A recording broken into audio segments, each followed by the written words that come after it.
Everything I wanted to do, Pastor, and I want you to hold on to this, everything I ever wanted to do in life, I wanted to dominate and I wanted to be great. So when it came to coming to Christ, I didn't feel like I can be great, that I can be successful because of the standard that I heard, the standard that I thought was the standard of perfection that I thought, because no one was honest with me. Ain't no one told me that they when they should have took a right, they went left. Ain't nobody told me they failed, but they got back up. Ain't nobody told me they was dirty and stinking, but they was able to go in the shower and wash off, and that God would do that for them. No one told me that. They always said, you got to do this, you got to do this, you got to do this. It was like being in the darn army, and I didn't want that because I never wanted to fail in anything.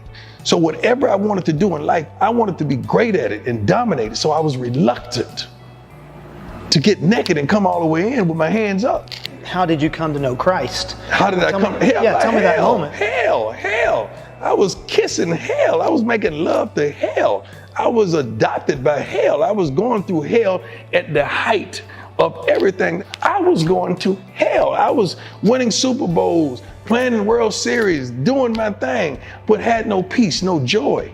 Didn't feel like no one loved me but my kids. The only thing that I felt like was real and authentic and loved me because they the only one who knew me. This soliloquy, you could sleep in the bed with 2 and 3 women and nobody's satisfied.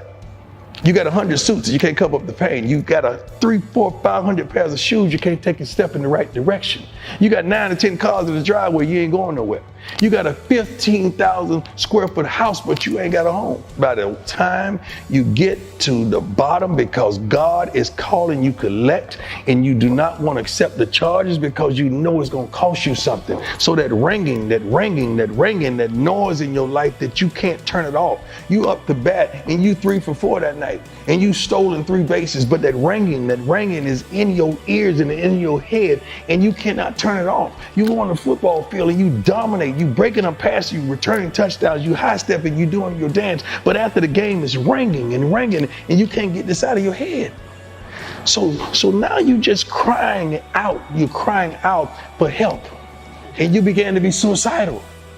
So you sitting on the bench with the Cincinnati Reds, and you 3 for 4, few stolen bases, and you take a bottle of pills right in front of all your teammates. That's your cry for help, because you can't cry. You know why? I'm the man.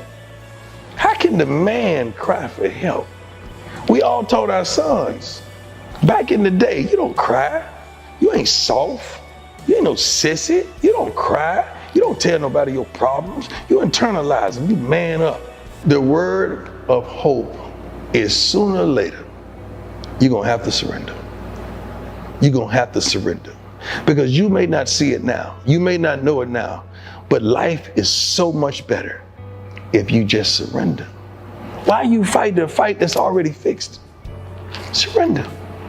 I didn't really know what that meant when I see people on television come out. You know, the old Western, they came with their hands up. They're surrendering. They say, you got me. You got me. I'm not fighting no more. You got me. Don't shoot. You got me. And that's how I went to God. And see, I had a moment. That's why nobody can tell me nothing about the gospel of Christ Jesus. Nobody can tell me nothing about who he isn't, because I had a moment right in a room in Cincinnati, Ohio, a condo by myself. When I finally got on my knees that night and I surrendered, I said, Lord, if you here, take me, I'm yours. And the lights that came into that room, the sound and the wind whistling, and it came through that room, and it's like papers was flying, and the light was so bright and radiant that I was just crying out, Lord, take me. And it was so the most beautiful thing I've ever saw. I had a real visitation. So for you, the gospel, accepting the gospel, was a very dramatic moment for you. My life has been dramatic. So how won't that scene been dramatic? You think my life has been mediocre? My life has been dramatic. So how's God going to come to me?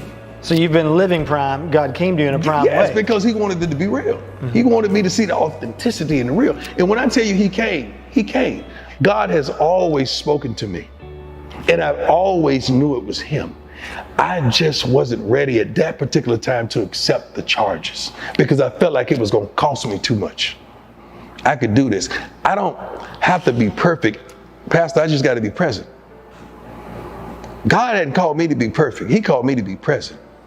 God hadn't called me to the pulpit. He called me to the street. God ain't called me to the altar. He called me to the field. My ministry is everywhere I am.